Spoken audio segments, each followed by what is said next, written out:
दोस्तों, आज की इस नई वीडियो में आपका स्वागत है। आज हम आप लोगों के लिए लेकर आए हैं एक नई वीडियो।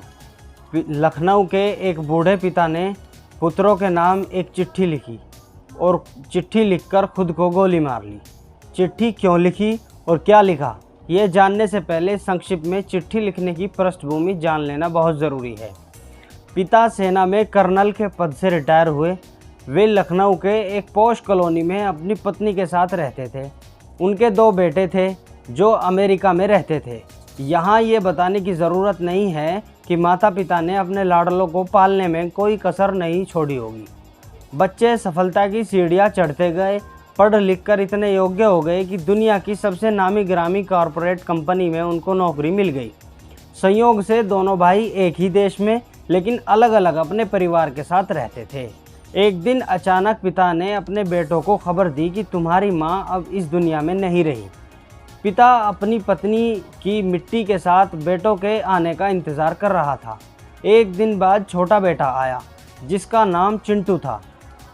पिता ने पूछा, चिंटू, मुन्ना क्यों नहीं आया?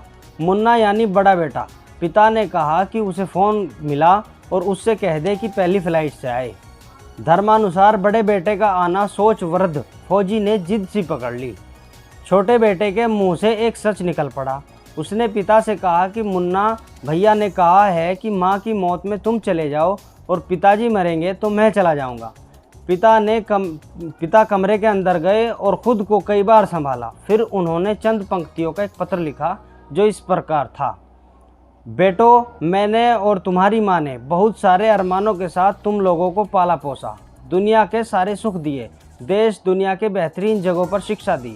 जब तुम्हारी माँ अंतिम सांस ले रही थी तो मैं उनके पास था और वो मरते समय तुम दोनों का चेहरा एक बार देखना चाहती थी और तुम दोनों के बाहों में भरकर चूमना चाहती थी।